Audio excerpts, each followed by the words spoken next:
Alappuzha. Hudson പ്രഭു കിഴക്കിന്റെ Venice എന്ന് വിശേഷിപ്പിച്ച കേരള സംസ്ഥാനത്തിലെ ഒരു നഗരം. കടലും കായലും ഇടത്തോടുകളും അതിരിട്ട് കിടക്കുന്ന പ്രകൃതി ഭംഗി, സഞ്ചാരികൾക്ക് വേറിട്ട ദൃശ്യാനുഭൂതി, ചുണ്ടൻ വള്ളങ്ങളുടെ നാട്, ഹൗസ് ബോട്ടുകളുടെ നാട്, കയറിൻ്റെയും നെല്ലിൻ്റെയും നാട് എന്നിങ്ങനെ വിശേഷണങ്ങൾ ഏറെ. 1957 രൂപം കൊണ്ട ആലപ്പുഴ ജില്ലയുടെ ശില്പി തിരുവിതാംകൂർ ദിവാനായിരുന്ന രാജ കേശവദാസ് 1990 ആലപ്പി ആലപ്പുഴയായി മാറി. കേരളത്തിലെ ജനസാന്ദ്രതയേറിയതും വനമില്ലാത്തതുമായ ഏക ജില്ല. കായലിലൂടെയുള്ള ബോട്ട് യാത്ര സഞ്ചാരികളെ ആകർഷിക്കുന്ന പ്രധാന ഘടകം. കേരവൃക്ഷങ്ങൾ നിറഞ്ഞ പാടവരമ്പും വരമ്പത്തെ കള്ളുഷാപ്പും ലഘുഭക്ഷണശാലകളുമെല്ലാം ടൂറിസ്റ്റുകൾക്ക് പ്രിയങ്കരം. വർഷം തോറും നടക്കുന്ന നെഹ്റു ട്രോഫി വള്ളംകളി ലോകപ്രസിദ്ധം.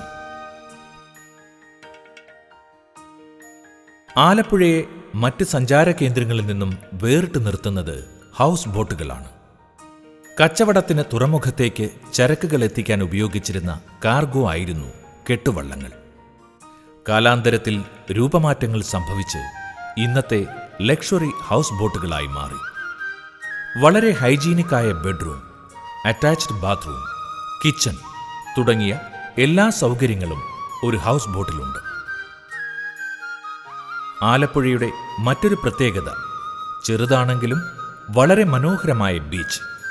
ബ്രിട്ടീഷ് ഭരണകാലത്ത് പണികഴിപ്പിച്ച കടൽപ്പാലം ഇന്ന് അതിൻ്റെ സ്മാരകം എന്ന നിലയിൽ അവശേഷിക്കുന്നു. ടൂറിസ്റ്റുകളുടെ സുരക്ഷയ്ക്കായി ലൈഫ് ഗാർഡ്സ് സദാ ജാഗരൂകരാണ്.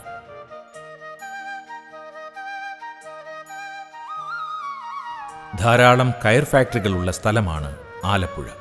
കയർ ഉൽപ്പന്നങ്ങൾ രാജ്യത്തിന്റെ പല ഭാഗങ്ങളിലേക്കും കയറ്റി അയക്കുന്നു. കയർ ഉൽപ്പന്നങ്ങളുടെ ചെറുകിട വ്യവസായങ്ങളും ധാരാളം നടക്കുന്നു. So it's just a day. I haven't seen much, but I saw some boat house and it's quite cool to say. It's pretty much nice and people here are really friendly, very helpful, and it's peace, as you can see, the seas and all. You can come and visit. 600 രൂപ മുതൽ 50,000 രൂപ വരെ വരുന്ന ഹോട്ടലുകളും റിസോർട്ടുകളും ആലപ്പുഴയിൽ ലഭ്യമാണ്. Online booking സൗകര്യവുമുണ്ട്.